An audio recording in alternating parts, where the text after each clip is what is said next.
반갑습니다. 예, 오늘은 첫날이라서 넥타이도 매고요. 어, 근데 이제 코로나 끝나가는 건가? 응? 그래, 이제 그 야외에 한 14일 정도 되면은 마스크 우리 이거 벗을 수 있다 하는 것 같은데? 너 모르지? 아나? 알면 안다라고 하고 모르면 모른다고 하고 우리 좀 웃으면서 이번에는 좀 해보자. 응? 어, 이번에는 여러분 그 소송법이 좀 어려웠습니다. 좀 어려운 게 아니고 많이 어려웠어요.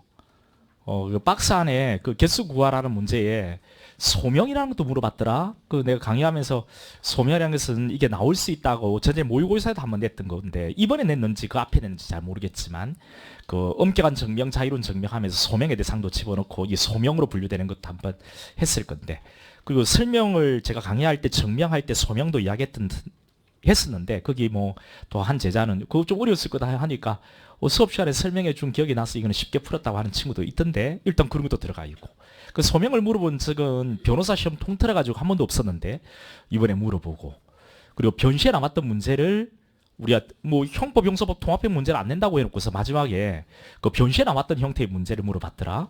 그러니까 이번에 난도는 거의 최고 난도예요, 최고 난도. 그리고 수사 준칙도 구석구석 물어봤더라. 그 수사 종결 부분을. 그래서 여러분들이 하나 방향을 좀 잘 잡아야 되는데 이것만 한번 말하고 바로 이제 수업 들어갈게요. 그런 문제가 나와도 이게 틀려도 일단은 상관없어요. 여러분 다음번에 그러면 수사 준칙이 그렇게 구석구석 나온 것을 또 물어볼 거냐? 벗어나서 다른 거 물어볼 가능성이 높아요. 이번에 물어본다면 그 수사 종결 부분보다는 그 수사를 할 때 그 과정에 수사 준칙은 두 문제로 나올 것 같은데 다른 쪽을 물어볼 가능성이 있어요. 그러니까 구석구석 나오는 내용들을 또 그게 우리가 따라간다 해가지고 양을 넓혀서 구석구석 학습을 하면 항상 못 잡아요. 우리가 그걸 잡기가 네가 잡아야 되는 거 아니냐. 최대한 문제를 많이 줘볼 건데 그래도 그거 따라가려고 하면 여러분 양만 늘어나요. 그 결코 바람직한 방법이 절대로 아닙니다. 그러니까 여러분이 당부코자 하는 것은 그동안 여러분이 이번에 소송법은 한 4문제 정도 틀려도 돼요. 형법은 오히려 평이하게 나왔더라고요. 볼록이도 그렇게 이야기를 하고 물론 열심히 이제 볼록이가 가르쳐주고 여러분도 열심히 했기 때문에 그런 거는 맞는데 평이하게 나왔다는 게 전국적으로 전반적인 이야기고 소송법 어렵습니다. 틀림없이 전반적으로 또 전국의 소송법이 어렵다고. 그렇다면 틀려도 되는 거예요. 그걸 잡아내려고 여러분 다른 애들 막 틀린 거 있죠. 그거 틀렸다고 내가 거기에 함몰돼 있으면 여러분 방향을 잘못 잡는 겁니다. 그런 것들 말고 여러분들이 뭐 수성법만 놓고 이야기해보면 한 4개 정도 틀렸는데 난 4개 정도 틀렸다. 그러면 합격 점수예요. 그러면 여러분들이 만약에 여기 떨어졌으니까 여기 왔을 건데 여러분이 떨어진 이유는 다른 데 있습니다. 만약에 형법이 한 4개 정도 틀리면 될 건데 여기서 5개, 6개 틀렸다면 오히려 거기에서 누수가 있는 거예요. 물론 수성법이 한 3개, 4개가 아니고 5, 6개 틀렸다 하면 거기에 틀리지 말아야 될 문제가 있습니다. 그 내용들을 잡는 것이 여러분 합격하는 방법이죠. 맞겠죠? 그 방향을 잘못 설정하면 여러분 안 됩니다. 그 방향을 잘 설정해야 돼요. 그러니까 강사도 그 방향을 잘 설정해야 되거든요. 저는 그 방향은 잘 설정할 겁니다. 그래서 구석구석 여러분들의 학습을 해주면 양만 늘어나요. 양이 늘어나면 여러분 다 잡을 것 같아요. 그렇지 않습니다. 그러니까 어느 정도 잡을 수 있는 분량 내에서 잡도록 할게요. 알겠죠? 그러니까 여러분들이 틀리지 말아야 될 부분을 틀리지 않으면 합격하는 데는 지장이 없다. 이 생각을 하셔야 됩니다. 그리고 합격은 지금은 우리가 4과목, 뭐 3과목 아니면 4과목이요. 형소, 형법 분리해서 이야기한다면 한 4과목 정도인데 4과목 정도에서 어느 정도 맞추면 어느 정도 틀려도 되고 어느 정도 맞추면 되는지를 잘 한번 보세요. 알겠죠? 그래서 여러분 틀린 문제들 그것을 보완하는 시간을 여러분 가지기 바랍니다. 자, 우리 진도표는 하나 드렸으니까 오늘 그 임의동행까지 우리 강제수사 전까지 나가는 걸로 이렇게 했을 때 어느 양을 잡을 것 같거든요.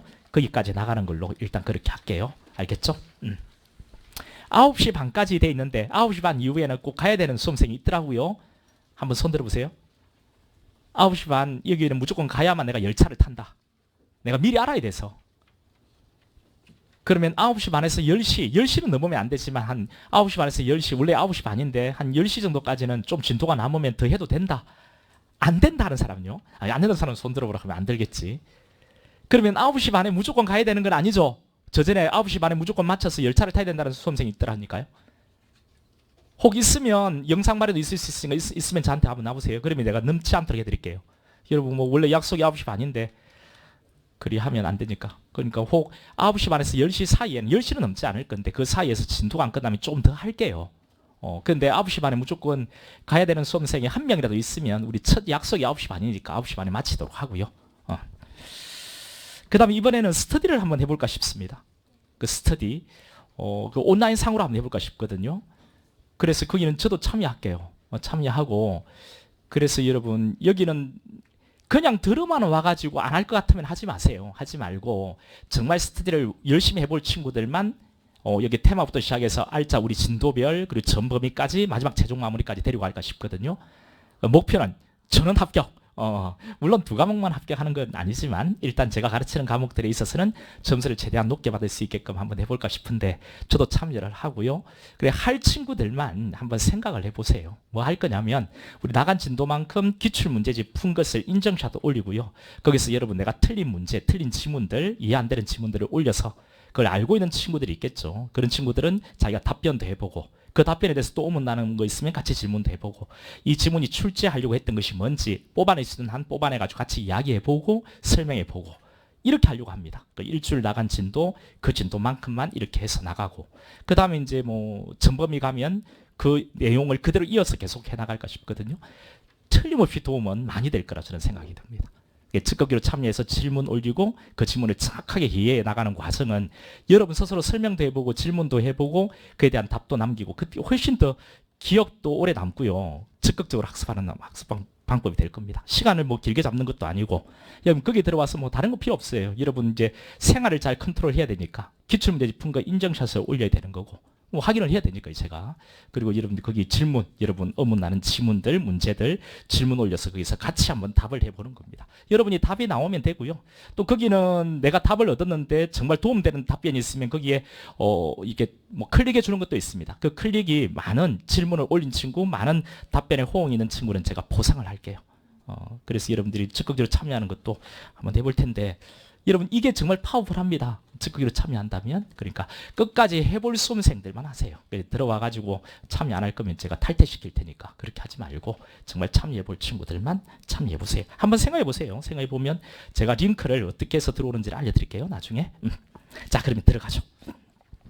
22페이지 사회 기본 이론. 맨 앞에 그 우리 형소법 총설은 이번에도 나오지 않았고 해서 요거는 넘어가도 될 것 같습니다. 넘어가고 필요하면 제가 해당 부분에 가서 한번 간단하게 언급하는 식으로 마지막 종강주에 그렇게 할게요. 자 22페이지 사회 기본 이론 이렇게 되어 있습니다. 여기에 사회의라고 했는데 우리 기본 강의에서 했던 아주 간단한 개념들은 그냥 넘어갈 겁니다. 첫 번째 사회의라고 되어 있는 거 있죠. 요거는 출제는 됩니다. 옳은 지문은 나와요. 틀린 지문은 나오지 않거든요. 그래서 수사라는 것은 범죄, 범인, 증거 이 정도만 딱 기억하면 되겠습니다. 수사기관의 활동이다. 됐죠? 수사기관의 활동이니까 밑에 수사기관을 우리가 알아야 되는 거죠. 그렇죠? 그 밑에 수사기관에 검사부 사법경찰관리라고 돼 있죠. 뭐 검사 지금 검사 수사권 완전 박탈, 뭐 검수완박 논의가 뭐 아주 정치권에서 치열하더라고요 지금. 근데 일단 지금 우리는 검사 수사기관 맞죠, 그죠? 범죄 혐의가 있다고 사료하는 때 범죄 증거사를 증거를 쌓는다. 296조 이걸 한번 읽어주고 검찰청법 4조 있죠. 이 검사가 직접 수사할 수 있는 이 6대 범죄 요것도 이제 빼앗겠다라고 지금 이제 민주당이 그렇게 이야기하고 있는 거죠. 검수완박 이런 이야기가 너무 심하더라고요.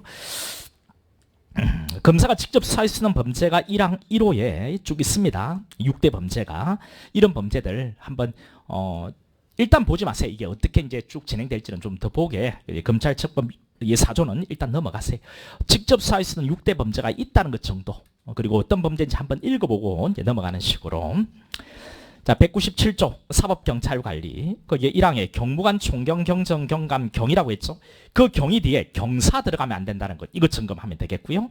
자, 경위까지가 사법경찰관입니다. 범죄 혐의가 있다고 사료하는 때 범인 증거 그리고 범죄요 이것을 수사한다라고 되어 있죠. 그 밑에 2항에 경사경장 순경은 사법경찰리로서 수사를 보조하게끔 되어 있습니다. 그러니까 경사가 사법경찰리라는 것 그리고 이내는 수사보조기관이라는 것 이거 확인해 주고요. 그 다음에 그 밑에 검찰청 직원 이거는 일단 보지 말고 넘어가 보세요. 특별사법경찰관리 자, 이내도 일단 넘어가세요. 특별사법경찰관리도 잘 물어보는 주제는 아니니까 넘어가고요. 그 밑에 보충입니다. 우리 조금 전에 사법경찰관은 수사를 보조하라고 돼 있잖아요. 그러면 사법경찰리, 죄송합니다. 사법경찰리는 수사를 보조하게끔 돼 있잖아요. 우리 조금 전에. 그러면 경사경장 순경인 사법경찰리가 수사를 보조만 할 수 있고 수사를 못하는 거냐, 이런 문제인데 할 수 있다는 겁니다. 그게 보충인데 요거는 기억해 줘야 됩니다. 거기에 사법경찰리가 상사로부터 구체적 사건에 관하여 특정한 수사 명령을 받으면 이를 실무상 사법경찰관 사무치급이라고 한다 했죠. 그러면 사법경찰관 사무치급, 즉 사법경찰리 말이죠. 이래가 사법경찰관의 사무치급 지위에서 수사를 했다는 겁니다. 그리고 조서를 작성했다는 거죠. 이 조서가 권한이 없는 자가 작성한 조서인가? 아니다 라는 겁니다. 그 조서의 증거 능력은 인정된다는 거죠. 요건 기억해 주면 되겠고요. 물론 우리가 전체를 다 공부했던 친구들이니까 이 조서가 증거 능력이 인정되기 위해서는 우리 전문법칙 예외를 물론 통과해야 되는 거죠. 지금은 그 예외에 관한 이야기 하는 게 아니고 사법경찰리는 수사를 보조하라고 돼 있는데 지금 이렇게 수사라는 그 수사를 했을 때 그 수사한 그 결과인 피해자신문조서가 과연 위법수입 증거인가? 이것을 이야기하는 거죠. 위법수입 증거는 아니라는 거죠.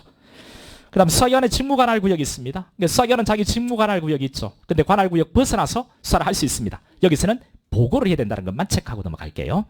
거의 C급 내용들이죠.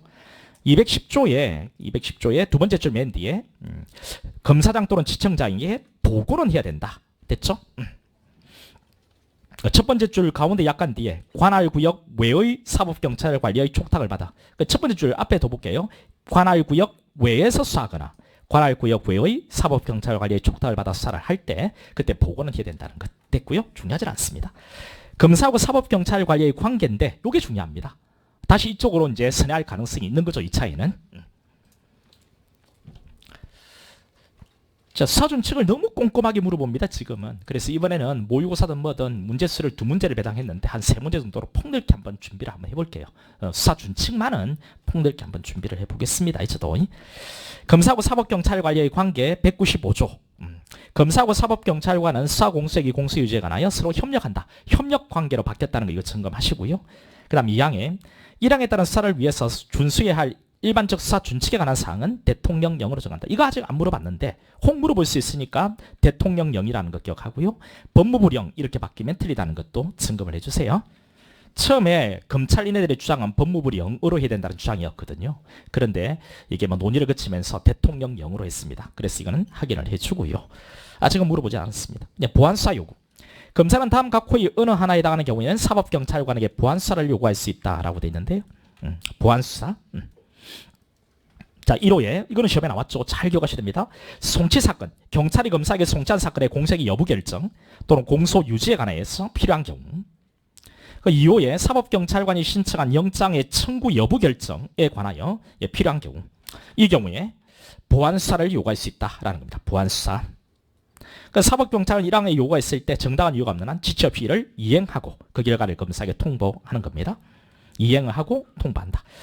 3항에 검찰총장 또는 각급 검찰청 검사장 또는 검사장은 사법경찰관이 정당한 이유 없이 1항의 요구에 따르지 않을 때 권한있는 사람에게 직무배제, 징계를 요구할 수 있다. 직무배제도 징계도 요구할 수 있다. 자, 이제 보안수사 요구할 수 있는 경우 1호, 2호 딱 기억하고요. 이행하고 그 결과를 검사에게 통보한다는 것 정리하고요. 정당한 이유 없이 따르지 않을 때는 직무배제, 징계를 요구할 수 있다는 것까지. 그 다음 197조의 3 시정조치 요구를 보겠습니다. 1항에 검사는 사법경찰관리 수사 과정에서 법령 위반, 인권침해, 현장 수사권 남용이 의심되는 사실에 신고가 있거나 그러한 사실을 인식하게 된 경우 사법경찰관에게 사건 기록 등본 송부를 요구할 수 있다라고 되어 있죠. 등본 송부를 요구하는 겁니다. 송부 요구. 이게 먼저예요. 그러니까 사법경찰관리 법령 위반, 인권침해, 현장 수사권 남용이 있다면 일단은 사건 기록 등본의 송부를 요구한다는 겁니다. 자, 2항은 송부를 요구받은 사법경찰관은 지체 없이 사건 기록 등본을 송부해야 된다는 거고, 그 다음 3항에 송부를 받은 검사는 필요하다고 인정하는 경우 사법경찰관에게 시정조치를 요구한다는 겁니다. 자, 그러면 일단은 법령 위반 등이 있으면 서류 송부를 요구하고, 그 다음에 송부하던 서류를 검토한 뒤에 시정조치를 요구하고, 그러면 시정이 되지 않았을 때가 문제가 되겠죠. 이때 이제 계속 볼 겁니다. 그 밑에 4항 내용, 사법경찰관은 시정조치가 있을 때 정당한 이유가 없으면 지체 없이 이를 이행하고 그 결과를 검사에게 통보하는데 5항, 통보를 받은 검사는 시정조치 요구가 정당한 이유 없이 이행되지 않았다고 인정될 때 사건 송치할 것을 요구할 수 있고 6항에 송치를 해야 되는 겁니다. 자, 그러면 다시 1항으로 올라가 가지고 여러분 순서를 잡는 게 중요합니다. 여기는 법령 위반, 인권침해, 현장 사건 남용, 사실의 신고가 있다, 인식하게 되었다, 송치를 요구할 수 있다. 틀리죠. 그렇죠. 그럼 이 경우에는 어떤 순서를 밟는지를 아는 게 중요합니다. 그 순서는 뭐라고요? 일단은 기록 송부를 요구하고 검토한 뒤에 뭐 한다고요? 시정조치를 요구하고 그런 뒤에 시정이 되지 않았을 때 송치를 요구하고. 됐죠? 이 흐름을 꼭 잡으시기 바랍니다. 1항에서 바로 6항으로 5항이나 6항으로 바로 가버리면 안 됩니다. 일단 7항. 검찰총장 각급 검찰청 검사장은 사법경찰관이 수사과정에서 법령 위반, 인권침해, 현장 사건 남용이 있을 때 권한 있는 사람에 대해서 징계를 요구할 수 있다라고 돼 있죠. 징계 요구. 여러분 그 위에 우리 보안수사 요구 있죠. 그 페이지 맨 위에 3항 있죠. 3항은 우리 보안수사 요구인데 이 경우에는 직무배제 또는 징계를 요구한다라고 돼 있습니다. 그런데 지금 시정조치 요구 이 조문의 7항은요. 징계를 요구할 수 있다라고 돼 있습니다. 그죠? 직무 배제는 없죠. 징계를 요구할 수 있다. 이것을 좀 비교해서 확인을 한 번 더 해주세요. 한 번 테마를 수강했던 친구들이 이번에 두 번째 할 때는 암기가 필요합니다. 기본적으로 수험생은 객관식을 보실 때는 이번에는 이전엔 체크하는 것에 좀 치중을 했다면 이번에 두 번째 수업 듣는 친구들은 뭐 필사적으로 좀 암기를 하세요. 암기를. 그 다음 8항에 사법경찰관은 피해자를 신문하기 전에 수사과정에서 법령 위반, 인권침해, 현장 수사권 남용이 있는 경우 검사에게 구제를 신청할 수 있음을 피해자에게 알려줘야 한다. 요것도 중요합니다. 피해자에게 알려주어야 합니다. 줄 수 있다면 안 돼요. 알려주어야 한다. 마지막 수러를 기억하시기 바랍니다. 그 다음에 수사의 경합. 이것도 중요하고 벌써 출제가 되었죠. 검사하고 사법경찰관이요. 앞번에 검사가 직접 수사할 수 있는 6대 범죄가 있었죠. 이 범죄들 경찰들도 수사할 수 있습니다. 그러면 이제 수사의 경합이 일어나게 되죠. 이 경우에는 이 경합을 어떻게 해결할 것인지를 지금부터 볼 겁니다. 검사는 사법경찰관과 동일한 범죄 사실을 수사하게 된 때 사법경찰관에게 사건 송치할 것을 요구할 수 있다라고 되어 있어요. 경합에서 검사가 이깁니다. 1항의 요구를 받은 사법경찰관은 지체 없이 검사에게 사건을 송치를 해야 돼요. 다만 송치를 하지 않고 경찰도 수사를 할 수 있는 경우가 있긴 하죠. 이것을 기억하시기 바랍니다. 검사가 영장을 청구를 하기 전에 강제처분할 때는 강제수사할 때는 영장이 필요하잖아요. 영장을 청구하기 전에 동일한 범죄 사실에 관하여 사법경찰관이 영장을 먼저 신청을 했다는 겁니다. 검사에게 청구해달라고 신청을 먼저 했다는 거죠. 그러면 해당 영장에 기재된 범죄 사실을 계속 수사할 수 있다는 거죠. 자, 경합이 일어나면 어떻게 되는지 여러분 스스로 여러분 표현으로 정리를 하셔야 됩니다. 책의 문장만 읽어하시면 안 됩니다. 정리를 해보세요. 경합이 일어나면 일단 검사가 송치를 요구하면 넘겨야 되는구나. 경합에서 사경은 진다 기억하고요. 단 송치를 요구해도 송치하지 않고 수사를 할 수 있는 경우가 있다. 같이 수사를 하는 거죠.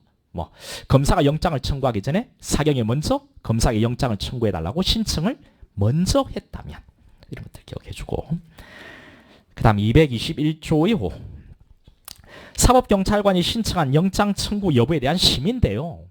지금 우리 헌법에 영장을 청구할 수 있는 것을 검사로 한정하고 있기 때문에 사경은 검사에게 영장을 청구해달라는 신청밖에 못하는 거죠. 예, 검사가 청구하는 거잖아요. 근데 검사가 청구를 안 할 수 있잖아요. 그래서 문제가 되니까 영장 청구에 대한 심의를 위한 영장심의위원회를 두는 거죠. 이에 대한 내용을 볼 겁니다. 검사가 사법경찰관이 신청한 영장을 정당한 이유 없이 판사에게 청구하지 아니한 경우 사법경찰관은 그 검사 속의 지방검찰청 소재를 관할하는 고등검찰청입니다. 요걸 기억해 두세요. 고등검찰청, 대검찰청 출제가 된 적이 있죠. 다음에는 지방검찰청 얼마든지 출제를 하죠. 고등검찰청에 영장 청구 여부에 대한 심의를 신청할 수 있다. 고등검찰청 이거 기억해야 되고요. 1항에 관한 사항을 심의하기 위해서 각 고등검찰청에 영장심의위원회를 둔다는 건 고등검찰청입니다. 영장심의위원회를 둔다는 것 기억하시고요. 그 위원회의 어떤 구성 이런 것들은 여러분 익히 위의 내용이 충분히 된 수험생들은 심의위원회 구성도 한번 보는 것은 좋지만 일단 1항, 2항이 중요하고 3, 4, 5항은 중요하지 않습니다. 넘어가죠. 전문사 자문위원인데 이래는 수사기관은 아니죠. 요거는 뭐 얼마 내용이 안 되고 반드시 기억을 하시기 바랍니다. 직권, 신청 이 두 개 기억하셔야 됩니다. 실수하지 않도록 하세요. 신청 있는 경우에 하나한다 하면 틀리죠. 직권도 되고 신청도 됩니다. 1인입니다. 2인 하면 안 돼요. 1인. 그 지정을 취소할 수 있는 거죠. 전문사 자문위원 지정 취소할 수 있는 거고. 2인 신청 가능합니다. 그죠? 누구한테요? 누구한테? 고검장입니다. 이거 지검장 하면 안 됩니다. 그래서 여러분들이 일단 지검장 나오면 뭐 고검장이 아닌지 한번 고민해 보셔야 됩니다. 이건 오답 걸리는 위치예요. 위치도 잘 잡으셔야 됩니다. 우리 수험법의 위치는 조금 전에 됐죠. 숫자. 오답 걸리는 위치고요. 숫자. 그 다음에 직권 신청. 요거 오답 걸리는 위치입니다. 신청 있는 경우에 하나한다 하면 반사적으로 여러분 직권도 있는지 한번 생각해 보셔야 돼요. 됐죠? 이런 오답 걸리는 위치니까. 그대로잖아요. 1항의 직권 신청. 그 다음에 2번에 1인 그리고 취소할 수 있다는 건 이거는 옳은 지문으로 나오는 거고요. 그 다음에 고검청 검사장이죠. 지방검찰청 검사장 하면 안 됩니다. 그 다음 지휘 및 권한. 전문사 자문위원은 뭐 서면 제출되고요. 설명이나 의견 진술할 수 있습니다. 이것도 아직은 뭐 옳은 지문으로 물어봤지만 한번 기억해 보세요. 서면 제출도 되고 설명이나 직접 의견을 진술할 수 있고 이때 피해자 또는 변호인 구술 또는 서면에 의한 의견 진술 기회를 주어야 한다는 거 기억하세요. 줄 수 있다. 틀리다. 주어야 한다. 그런데 언제까지 주라는 말이 없습니다. 언제까지 주라는 말이 없어요. 언제까지. 근데 1회 공판기일 전까지 하면 틀립니다. 언제까지 이건 규정이 없거든요. 이 둘 다 출제가 된 형태니까 일단 기억을 하셔야 됩니다. 그 다음 피의자, 수사 대상이 된 자죠. 이것만 여러분 잘 잡고 있으면 돼요. 우리 수사를 개시하기 전의 자를 우리가 내사 단계니까 내사를 받고 있는 자를 피내사자라 부르죠. 수사로 넘어오면 피의자, 기소가 되면 피고인. 그렇죠. 저는 여러분 시험에 기소를 통해서 피내사자가 피의자로 지위가 바뀜을 뭐 수성법은 규정하고 있다 이렇게 나온 적이 있는데 틀리죠. 기소가 되면 피의자는 피고인으로 바뀌는 겁니다. 요거 여러분 알고 있으면 되겠네요. 그 다음 피의자의 시기와 종기. 시기는 여러분 수사가 시작되면 피의자가 되는 겁니다. 수사가 시작되는 시점이 범죄를 인지했을 때 하고 그 다음 고소고발 자수가 접수가 되면 수사가 시작되니까 피의자 지위를 가지게 됩니다. 여기에서 인지라고 했죠. 그 인지의 개념을 잡으셔야 됩니다. 인지의 개념. 인지의 개념은 실질적이라고요? 형식적이라고요? 실질적이다. 이거 여러분 잡으셔야 됩니다. 인지라는 것은 실질적 개념. 그 실질적 개념이라는 것이 어떤 의미인지 이해를 하셔야 됩니다. 뭔데요? 실제 범죄라고 판단해가지고 수사를 하면 인지했다고 보는 입장이 실질적 인지입니다. 형식적 인지는요?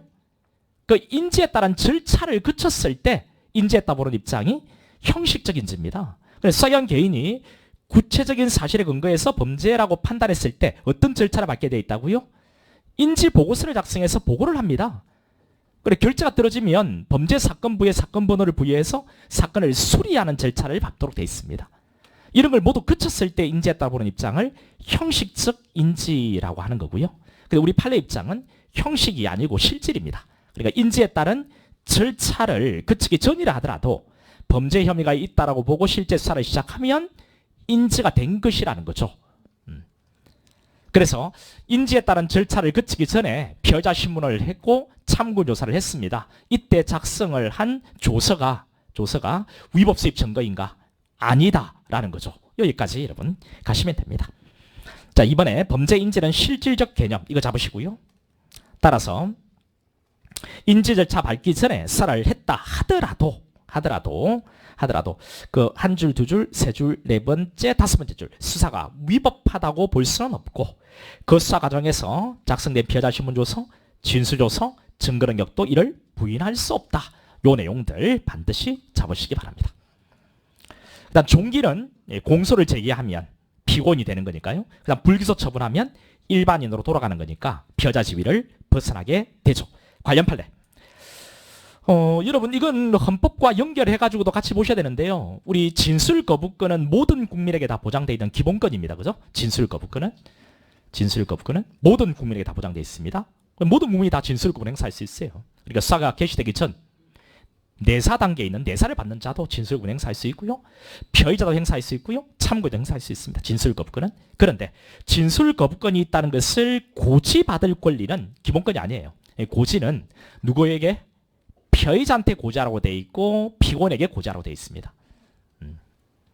그러면 피의자가 언제부터 피의자가 된다고요? 수사를 개시했을 때. 이때 그 피의자한테 고지하는 겁니다. 자, 이거 알고 들어가면 자, 수사기관에 한 진술거부권 고지 대상이 되는 피의자 지위는 수사기관이 조사 대상자에 대한 범죄 혐의를 인정하여 수사를 개시하는 행위를 한 때 인정되는 것으로 보아야 한다. 따라서 이러한 피의자 지위에 있지 않은 자한테 진술거부권 고지되지 아니하였더라도 그 증거 능력을 부정할 것은 아니다. 됐죠? 그다음 피의자의 소송법상의 권리, 일반 피의자의 권리, 재폭속된 피의자의 권리, 이건 뭐 지금 보는 게 아닙니다. 형사 절차를 정확하게 깨고 있으면 자연스럽게 여러분 알게 되는 내용들이 있고 또 막판에 한번 정리하실 때 보세요. 피의자에게 인정되지 않는 권리 있죠? 이것도 추후에 한번 정리할 때 그때 보시는 게 좋습니다. 일단 여기에서는 간단하게 언급만 하고 넘어가면 일단 4번 이거 중요합니다. 일단 1번도 볼까요? 수사 중지 청구권 없습니다. 피의자가 수사기관한테 수사를 중지하라 이런 청구권이 있다는 것은 말이 안 되는 소리죠. 그죠? 그 다음에 수사 제기 청구권도 없습니다. 당연히 피의자한테는. 그리고 원칙적으로 수사 서류 열람 등사권이 피의자한테는 없습니다. 이거 열람 등사 청구권이 있다면 수사기밀이 다 누설이 되는 건데 그렇죠? 수사가 어렵겠죠. 그 다음 사상 증인신문 청구권 있죠? 예, 사상 증인신문 청구권. 예, 사상 증인신문 청구권. 요거는 여러분 아셔야 됩니다. 누구한테만 청구권이 있어요? 검사에게만 있습니다. 제가 그 기본 강의 시간에 홍검사 이야기했죠. 홍준표. 지금은 이제 우리 뭐 도지사입니까? 여기 나온다고 하대요. 네. 사상 증인신문 청구권요. 홍검사 이야기했잖아요. 그때 홍여인 이야기했던 기억나시죠? 실제 판례 사안입니다. 자, 그때 검사에게만 청구권이 있는 거 이야기했죠. 사상 증인신문 청구권. 검사에게만 있습니다. 그 다음에 보석 청구권 있죠? 보석 청구권. 요거는 피의자에게 없습니다. 피고인에게만 있는 거예요. 피고인. 그 다음에 기피 신청권 이런 것들은 우리 범위가 아니니까 넘어가고요. 정식재판 청구권 이것도 피고인에게 있습니다. 피고인에게. 피의자한테는 없어요. 그리고 이번에 여러분 경향 중에 하나가 우리 범위 외적인 내용들도 나오더라고요. 지네가 뭐 하는 이야기가 공판과 증거에 관련된 내용이면 꼭 수사고 공판에 증거에 들어가 있지 않은 내용들도 출제를 한다라고 하더라고요. 이번에 나왔습니다. 그래서 제가 이제 군데군데 다 끝내놓고 나서 우리 공판 부분에 좀 수사와 증거와 관련된 공판 부분은 몇 개 찾아가면서 한번 설명하겠습니다. 우리 책 뒤에 있거든요. 그 수사의 조건 이제 들어가죠. 요거는 A급입니다. 되게 중요한 주제니까 꼭 기억하셔야 됩니다. 수사의 조건. 여기서 잠깐 보면요.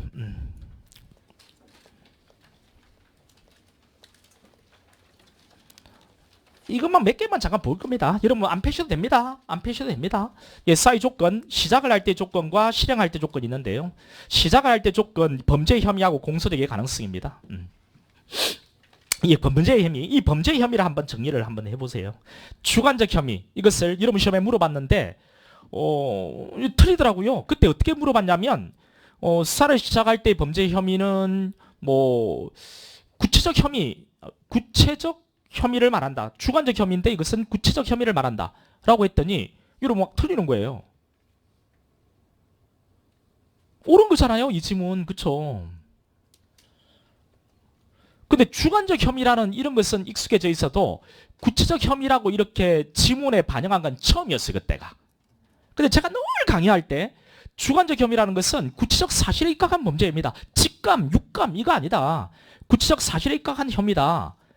이렇게 이야기를 했거든요. 그러면 그걸 정확하게 이해하고 있는 친구는 그냥 쉽게 푸는데 그동안 기출을 보니까 주관적 혐의라고는 표현되어 있어도 구체적 혐의라고 표현되는 게 한 번도 없는 거예요. 그 출제 전까지는. 그러니까 어렵다는 거죠. 어떻습니까? 결국은 기출된 지문에 나와 있는 표현대로만 보려고 하는 겁니다. 그러니까 이해를 좀 더 하려고 하진 않아요. 근데 이번에 수성법은 이해가 필요합니다. 그러면 이번에 나왔던 그 지문들 100%다 잡아낸다. 어렵습니다. 그거는. 이번에 나온 지문들 모두를 다 잡아낸다는 것은. 그러면 양을 엄청 넓혀야 된다는 건데 그건 불가능하고 할 필요가 없어요. 그러면 이제 뭐냐? 이해를 하셔야 됩니다. 여러분. 그래서 지금 이번에 나온 수성법대로 한다면 고득점을 충분히 하고 싶다 나는 하려고 하면 이해가 필요합니다. 그 이해도 어려운 게 아니고 지금 이렇게 설명하는 것을 조금 더 열심히 듣겠다는 이런 생각을 가져보세요. 알겠죠? 근데 그 처음에 나왔었더니 많이 틀리더라고요. 그러면 그런 표현을 만약에 놓쳤다면 그 문제 틀렸다면 떨어지냐? 아닙니다. 또 웃긴 게 다른 게 실수가 하나도 없고 다른 과목들 기출된 표현들만 다 찾고 있으면 또 합격을 하더라니까요. 그래서 이제 이런 게 좀 구석지고 어려운 점이 나왔다 해서 걱정할 필요도 없습니다, 사실. 세 과목을 놓고 봤을 때 기존에 나왔던 지문들만 실수 없으면 또 합격합니다. 근데 어차피 시험 보는 거니까 내용을 좀 더 깊이 있게 해서 맞추면 더 좋죠. 예? 자, 이 주관적 혐의, 다르게 표현하면 뭐라고요? 구체적 혐의입니다. 이 표현까지 아셔야 됩니다. 그리고 이제 최초 단순한 범죄 혐의가 있죠. 최초 단순한 범죄 혐의, 대물적 강제 처분할 때. 그 다음 대인적 강제 처분할 때는 객관적 혐의입니다. 이 혐의 단계 정리를 하세요. 대인 체포 구속할 때 객관적 혐의, 압수수색 검증할 때 최초 혐의 단순한 범죄 혐의, 수사를 시작할 때 주관적 혐의, 다르게 표현하면 구체적 혐의. 됐죠? 그 다음에 공소득의 가능성이 있어야 되는 거죠. 됐죠? 그 다음에 수사 실행의 조건은 상당성, 비례의 원칙하고 신의칙이 있습니다. 그 신의칙 사술검증 원칙인데 여기 함정사가 있죠. 요 내용은 책을 통해서 정리를 하겠습니다. 윤곽만 한번 잡으려고 제가 본 겁니다. 그 수사의 조건, 필요성 27페이지. 자, 수사의 필요성. 범죄 혐의의 존재라고 되어 있죠. 이 혐의는 주관적 혐의, 객관적 혐의 하면 틀립니다. 주관적 혐의, 그 위에다 하나 이퀄에가 적어 놓으세요. 구체적 혐의. 그 다음 압수수색, 최초 혐의, 단순한 혐의, 체포구속, 객관적 혐의. 그 다음 공소의 가능성. 그래서 이제 1번인데요. 친고죄나 즉고발 사건이 나오죠. 친고죄나 즉고발 사건 같은 경우에 지금 고소나 고발이 없다는 겁니다. 그런데 고소나 고발의 가능성이 열려 있습니다. 그렇다면 공소적의 가능성이 있기 때문에 수사를 원칙적으로 할 수가 있는 거죠. 해야 되는 거죠. 단 고소나 고발의 가능성이 없다면 그때는 수사는 제한됩니다. 허용되지 않아요. 됐죠? 고소나 고발의 가능성이 없다는 것은 그러면 어떤 경우냐? 고소하지 않겠다는 의사를 명시한 때 고소권자가, 또 친고죄는 고소기간 6달이죠. 6달이 지났다면 이때는 고소의 가능성이 없는 겁니다. 그때는 수사하면 안 돼요. 됐죠? 다섯을 허용을 하되 고소나 고발의 가능성으로 제한한다는 것. 판례도 제한적 허용설, 이런 것들은 기본에도 했기 때문에 좀 빠르게 넘어갈게요. 그래서 우리 판례, 친고죄나 세무공무등의 고발이 있어야 논할 수 있는 죄에 있어서 고소 고발이 있기 전에 행해진 수사는 위법하다고 볼 수는 없는 거다. 그 밑에 2번요. 친고죄나 즉고발 사건에서 고소 고발 전 수사에 의해 획득한 증거의 증거 능력은 원칙적으로 수사가 가능하기 때문에 원칙적으로 증거 능력이 인정돼요. 그렇죠? 고소나 고발의 가능성이 없다면 수사는 안 되니까, 수사를 했다면 위법 수입 증거니까 증거 능력이 부정되는 거죠. 넘어가고 관련 판례. 자, 조세범 처벌법 즉고발 사건이죠. 세무서장의 고발이 있기 전에 작성한 검사의 조서, 그 조서 등본, 고소 고발의 가능성이 없는 상태에서 이루어졌다고 볼 아무런 자료가 없다면, 이 말은 뭐 말인데요? 고소 고발의 가능성이, 즉 고발의 가능성이 있다라는 거죠. 그러면 그들에 대한 신문, 고발 전에 이루어졌다는 이유만으로 그 조서나 조서 등본의 증거 능력을 부정할 수는 없다. 즉 있다는 말이죠. 증거 능력이. 가능성이 있으면 수사를 할 수 있으니까요. 그 다음 제한적 허용설에 입각한 기타 판례. 그 고발에 앞서서 즉고발 사건인 조세범 처벌법 위반 사건 수사를 할 수 있습니다. 이제 기소를 하려고 하는데요. 고발이 필요한 거죠. 그래서 검찰이 세무서장한테 고발을 요청했고 세무서장이 고발을 했습니다. 검사가 기소를 했습니다. 이 기소에 문제가 있는가? 없죠. 왜? 고발받아서 기소를 했으니까. 공소기 절차가 법률의 규정에 위반하여 무효라고 할 수는 없는 거다. 그 다음 이번에 일반 사법경찰관리가 출입국 사범에 대한 출입국관리사무소장 등의 고발이 있기 전에 한 수사가 소급하여 위법한 거냐라는 겁니다. 출입국관리법도 즉고발 사건이라는 걸 일단 먼저 아셔야 돼요. 그러니까 고발이 있기 전에 수사를 해도 되는 거죠. 소급하여 위법하게 되는 것은 아닙니다. 그 다음 수사의 상당성. 자, 함정사죠. 함정사. 함정사의 종류에는 기회 제공과 범위 유발이 있다는 건 다수설. 판례는 범위 유발형만 함정사로 봐요. 이거 먼저 아셔야 됩니다. 범행에 기회를 주거나 범행을 용이하게 한 것은 함정사가 아니라고 합니다. 알겠죠? 함정사는 범위를 유발시킨 거, 요거만 함정사라고 해요. 판례 말이죠. 판례. 위법성. 범위 유발의 감정사. 위법하다. 이게 판례죠. 다설대로 논리를 전개하면 함정사에는 두 가지 종류가 있는데 그 중에서 범위 유발의 감정사가 위법하다는 거고 판례 입장은 범위 유발의 감정사만 함정사고 요거는 위법하다. 이렇게 보는 거죠. 그래 판례는 아예 위법한 함정사라고 이야기합니다. 함정사는 위법한 거니까요. 그냥. 근데 다스를 논리대로 한다면 함정사가 다 위법한 건 아닙니다. 함정사에는 두 가지 종류가 있고 그 중에서 범위 유발만 위법하고 기회 제공은 함정사지만 적법하다. 이게 다스. 판례는 범위 유발만 함정사고 요거는 위법하다. 이렇게 가는 거죠.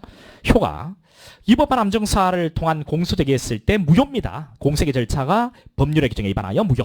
따라서 공소기각 판결로 종결합니다. 요것을 이제 오답을 걸 때 공소기각 결정 그 다음 무죄 판결 이렇게 오답을 걸어요. 틀립니다. 공기판이라는 거 반드시 기억하시고요. 증거능력에 미치는 효과 미수정이니까 증거능력은 부정되죠. 그 다음 수사 비례의 원칙. 자, 비례라는 것 저울입니다. 앞으로 비례하면 저울 공사이익을 다는 저울이죠. 수사를 통해서 얻게 되는 공익하고 침해에 대한 사익을 저울질하는 겁니다. 그러면 이 비례의 원칙은 어떤 수사에서 중요한 의미가 있는가? 한번 나온 적이 있습니다. 그 빈도는 되게 낮지만 강제수사입니다. 강제수사에서 비례의 원칙은 중요한 의미가 있는 겁니다. 왜 강제수사가 법익을 침해하는 수사를 강제수사로 하는 거니까요. 또 침해되는 법익과 얻게 되는 공익을 비교하는 게 비례의 원칙이잖아요. 따라서 비례의 원칙은 강제수사의 허용 범위와 여부를 판단할 때 그 범위를 판단할 때 중요한 의미가 있는 겁니다. 임의수사가 아니고요. 그 다음 관련 판례. 위법한 함정사에 기한 공소기각의 효력은 무효죠. 그래서 법원은 공소기각 판결로 종결한다는 것 반드시 기억하시고요. 그 다음 함정사에 관한 중요 판례들. 범위 유발의 함정사는 위법, 기회 제공의 함정사는 적법. 됐죠? 범위 유발형 함정사 요것만 함정사입니다. 요거는 위법해요. 기회 제공의 함정사 다수설이 이야기하는 기회 제공의 함정사는 아예 함정사가 아니라고 봅니다. 우리 판례는 적법하다라고 보는 거죠. 여기서 이제 부축배기. 부축배기는 뭔데요? 이거는 이제 설명하는 생략하겠습니다. 부축배기는 뭔데 이건 기회를 제공한 거죠. 따라서 적법. 위법한 함정사 아닙니다. 그 다음 범죄 사실을 인지하고도 추가 범행 기회를 제공한 거죠. 범행이 많이 늘어났습니다. 검거했습니다. 이 기회 제공이니까요. 적법. 그 다음 정보원을 이용해서 검거 장소로 유인을 했다는 겁니다. 요거는 이미 범죄를 범한 놈을 검거하기 위해서 유인하는 거죠. 따라서 이건 적법. 함정사가 아닌 거죠. 이건. 노래방 도우미는 이거는 범위를 유발시킨 거죠. 그쵸? 불법 영업 단속 실적을 높일 요구. 첩보나 제보도 없는데 노래방 업소에 들어가서 불러달라고 한 거죠. 이거는 범위를 유발시켰다고 했습니다. 그래서 위법한 함정사. 그 다음 페이지 2번. 사인에 대한 함정사 위법성에 대한 판단 기준 및 구체적 사례인데요. 위법한 함정사에 해당하는지 여부는 여러 가지를 종합적으로 고려해서 판단한다는 겁니다. 종합하에 판단한다. 그리고 하나 요령인데 앞으로 종합 판단이란 말이 나오면 무조건 옳은 선택지입니다. 알겠죠? 네. 종합 판단이 나오면 어떤 것을 물어보든 간에. 니은번. 그 수사기관과 직접 관련 있는 유인자 이렇게 가면요. 관련이 있는 유인자 작전을 짰다는 거죠. 일반인과 수사기관이. 따라서 위법한 함정사. 그 밑에 뒷것번에 관련을 맺지 않았다고 했죠. 이거는 작전을 짠 게 아니죠. 따라서 이거는 위법한 함정사가 아닙니다. 그 다음 리얼번에 자, 두 번째 줄에 유인을 했다고 볼 아무런 자료가 없다는 겁니다. 그 첫 번째 줄 수사형과 관련을 맺은 상태에서 그 밑에 줄 유인했다고 볼 아무런 자료가 없다. 맺지 않았다는 거죠. 따라서 위법한 함정사에 의한 것이라 할 수는 없다는 거고.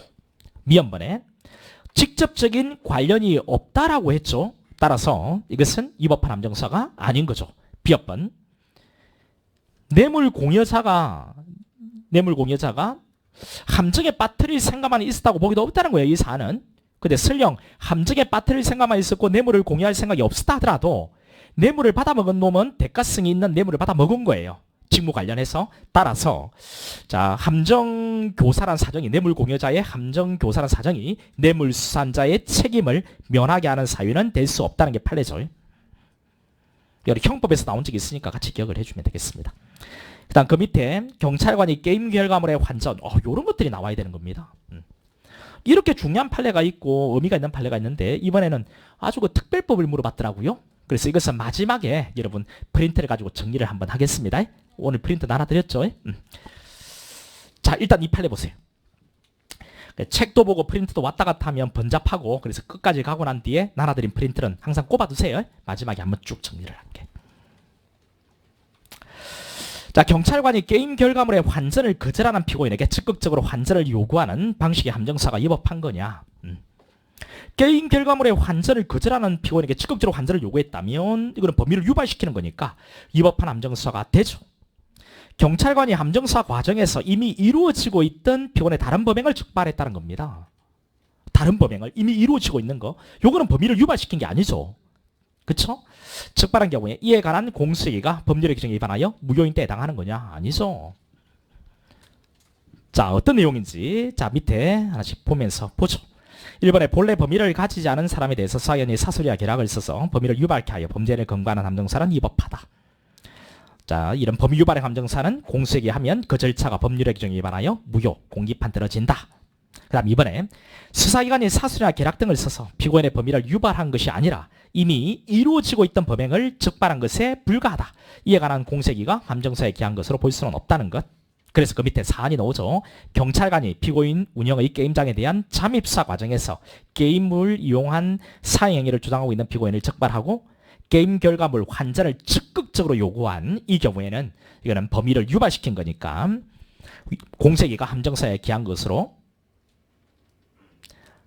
자, 여기 이미 이루어지고 있던 범행을 적발한 것에 불과하다면 이때는 함정사가 아닌 거죠. 이미 이루어지고 있던 범행을. 그래서 그 밑에 한번 봐보세요. 게임 결과물 환전을 위한 게임산업법 위반 범행은 경찰관의 위법한 함정사로 인하여 범위가 유발된 데에 해당하므로 환전은 그렇다는 거죠. 이에 관한 공소를 기각하는 원심의 판단은 정당하다. 여기까지 됐죠. 게임 결과물의 환전을 적극적으로 요구한 거. 그래서 환전을 한 것은 범위 유발이니까 게임 결과물 환전에 관한 부분을 공소했다면 무효. 그런데 사행위 조장으로 인한 게임산업법 위반 범행은 수사기관이 이미 이루어지고 있던 범행을 적발한 것에 불과할 뿐 이에 관한 공소시효가 함정사에 기한 것으로 볼 수는 없다고 보아 이 부분을 공소를 기각한 원심 판단은 함정사에 관한 법리를 오해하여 판결에 의한 미친 잘못이 있다라는 겁니다. 그러니까 사행위 조장으로 인한 게임산업법 위반 범행, 이거는 이미 이루어지고 있는 거죠. 환전 말고 거기에 게임산업법 위반 범행, 이것은 이미 이루어지고 있는 범행이에요. 그리고 이 부분을 기소한 것은 이미 이루어지고 있던 부분을 기소한 거죠. 따라서 이것은 함정사가 아니라는 겁니다. 그러니까 이 경우는 환전이란 부분과 그 다음 게임산업법 위반, 이 두 개를 나누어서 보셔야 돼요. 그러니까 환전을 적극적으로 요구한 것은 이 범위 유발이니까 이를 통한 기소는 무효가 되는 거고 공기판이에요. 그런데 이미 이루어지고 있던 범죄 있죠. 게임산업법 위반이요. 이것은 이미 이루어지고 있는 범행을 적발한 거니까 이런 범위를 유발시킨 게 아니죠. 따라서 이 부분에 대한 공소시효는 적법. 다시 파란색 색 글자 보면서 마무리 정리하고 넘어가겠습니다. 경찰관이 게임 결과물의 환전을 거절한 피고인에게 적극적으로 환전을 요구한 방식의 함정사는 위법한 거냐? 적극 그렇다. 경찰관이 함정사 과정에서 이미 이루어지고 있던 피고인의 다른 범행을 적발한 경우 이에 관한 공소시효가 법률에 위반하여 무효인대에 해당하는 거냐? 그건 아니다. 이게 게임산업법 위반. 됐죠? 넘어가죠. 그러니까 이것은 충분히 한 문제로도 넣을 수 있습니다. 기억을 해주세요. 그 다음 사회 단서. 자, 변사자 금시. 변사자 금시는 여러분 간혹가다 언급이 돼요. 그러니까 이 조문 하나니까 기억을 해두세요. 여기 1항에 변사자 또는 변사 여심이 있는 사체가 있을 때 지방검찰청의 검사가 금시를 하여야 한다고 되어 있죠. 하여야 한답니다. 할 수 있다면 안 돼요. 하여야 한다. 그리고 여기서 또 하나 기억해야 되는 것은 영장이 들어가면 틀립니다. 영장 필요 없어요. 금시는 아직 수사를 하기 전이니까 영장주의가 적용 안 됩니다. 영장은 우리 수사로 넘어가야 되는 거죠. 이건 아직 수사의 단서니까요. 그리고 또 하나 알아야 되죠. 맨 마지막에 지방검찰청 검사조, 이것을 사법경찰관 이렇게 가면 틀립니다.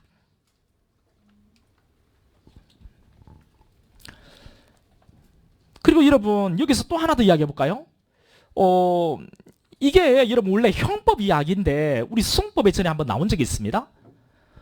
지금 변사자 또는 변사의 의심 있는 사체일 때 이 금시를 방해하면 범죄가 되는 거죠. 변사체 금시 방해죄 말이죠. 변사체 금시 방해죄가 되려고 하면 변사자 또는 변사의 의심 있는 사체의 금시를 방해해야 되는 겁니다. 그 변사자 또는 변사의 의심 있는 사체는 뭐냐? 사인이 불판명된, 그래서 범죄로 인한 게 아닌지 의심 있는 사체를 말합니다. 근데 이미 사인이 판명된 사체는 어떻습니까? 이건 변사체가 아닙니다. 따라서 금시를 방해해도 변사체 금시방해죄는 안 됩니다. 요게 형법에서 나와야 되는 건데 전에 수성법에 나온 적이 있어요. 이해되시죠? 이미 사인이 판명된 사체 금시방해 변사체 금시방해죄 X, 사인이 판명된 사체 변사체 금시방해 변사체 금시방해죄 X. 사인이 판명된 사체는 변사체가 아닙니다. 따라서 금시를 방해해도 변사체 금시방해죄는 성립되지 않습니다. 변사체 금시방해죄의 객체가 아니기 때문에. 사인 판명된 사체는 변사체 아니다. 따라서 금시를 방해해도 변사체 금시방해죄 안 된다. 그 다음 또 넘어갈게요. 자, 2항에 전항의 금시죠. 금시를 했는데 범죄 혐의를 인정했다는 겁니다. 인정했다. 범죄 혐의를 인정했다, 인지했다는 거죠. 그럼 수사로 넘어온 겁니다. 수사로 넘어와서 살펴보는 것을 우리가 뭐라고 해요? 검정이라고 합니다. 검정은 강제수사니까 영장이 필요해요. 그런데 그 뒤에 가다 보면 영장 없이 검정할 수 있다고 되어 있죠. 앞에 긴급을 요하니까. 긴급을 요하니까. 그래, 긴급을 요한다면 영장 없이 검정이 가능한 겁니다. 그런데 출제는 긴급을 요한다 하더라도 영장 없이는 검정할 수 없다. 틀리죠. 긴급을 요한다면 영장 없이 검증할 수 있다. 그럼 여러분들은 나중에는요, 항상 이것을 정리하실 때는 압수수색 검증의 영장주의 예외와 같이 보세요. 같이. 그러니까 앞으로는 공부를 하실 때 요거 보는 순간 저 뒤에 가면 우리 압수수색 검증의 영장주의 예외 있죠. 요 내용을 보시라고요. 압수수색 검증 영장주의 예외를 공부하실 때는 다시 이쪽으로 와서 한 번 더 점검해 보시라고요. 그러니까 영장을 가지고 원래 압수수색 검증을 해야 되고 영장을 가지고 체포구속을 해야 되는 거 맞죠? 강제처분은 영장주의니까. 근데 영장 없이도 대인적 강제처분할 수 있는 긴급 현행범위 체포가 있고, 그 다음 압수수색 검증도 영장 가지고 가는 게 원칙인데 영장 없이도 압수수색 검증할 수 있는 경우들 있죠. 이게 나오면 항상 모아서 같이 정리하시라고요. 여기 하나가 있고 또 우리 저 압수수색 검증에 가면 216조, 217조, 218조 6개의 경우가 있죠. 요거 되게 중요합니다. 반드시 기억하셔야 됩니다. 여기도 하나 나오네요. 됐죠? 그 다음에 3항에 검사는 사법경찰관에게 전 양해 처분을 명할 수 있다. 그래서 사법경찰관은 대행검시권자가 되는 거예요. 그래서 이 사법경찰관을 1항에 맨 뒤에, 첫 번째 맨 뒤에 검사 있죠, 검사. 검사에다가 사법경찰관을 얹어버리면 틀립니다. 이런 것들 확인을 해주고요. 한 50분 정도 했고 조금 되게 덥죠. 그러니까 에어컨을 좀 빵빵히 틀어달라고 할게요. 10분 뒤에 하도록 하겠습니다. 10분 뒤.